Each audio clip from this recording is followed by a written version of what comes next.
Feeling afraid or anxious is a normal part of being human. It can be protective and even productive at times. Anxiety becomes a problem when the emotion gets so big that it's hard to think or act in productive ways. When anxiety gets big, it can take over. It feels like you're no longer in the driver's seat. Take, for example, Mary and John, who are both feeling anxious about their algebra test tomorrow. Mary's anxiety pushes her to study for the test rather than checking on her social media accounts. John's anxiety gets so big that he gets caught up in it. He can't stop thinking about all of the bad things that will happen if he fails the test.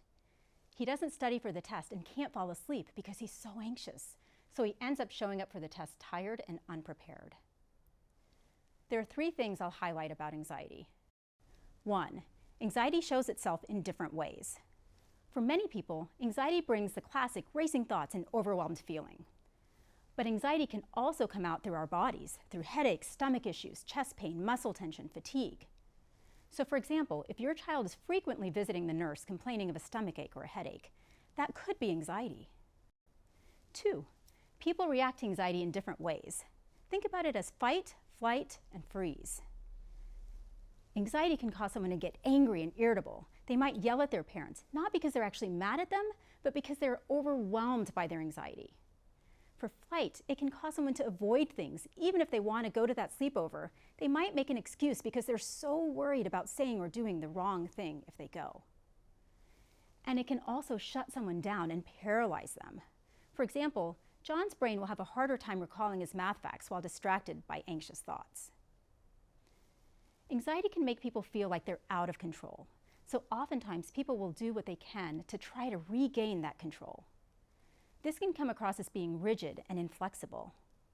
It is important to recognize that as part of anxiety, rather than interpreting it as a child being difficult. Number 3, an anxious brain looks different from a non-anxious brain. Because most of us experience anxiety here and there, we think we understand what it must be like for people who have anxiety disorders. But it's truly hard to get it. As we're getting more sophisticated with our ability to image the brain, we're learning that the anxious brain's fear circuitry looks different from the brains of people without anxiety disorder. For example, the amygdala, or the emotion center, is much quicker to sound the alarm bell in situations, including those that other brains might experience as no big deal. And the frontal lobe, or the thinking center, is much more prone to interpreting the situation as dangerous. The good news is that the anxious brain can be retrained. For most of us, worry comes and goes. It comes when we need to be on alert, and then we can relax once that high alert event is over. For people with an anxiety disorder, they don't get a break, and that is exhausting, both physically and mentally. They can feel stuck between a rock and a hard place. On the one hand, their brain is telling them that their anxiety is protecting them, so it feels necessary. On the other hand, it's exhausting them and robbing them of the things that are important.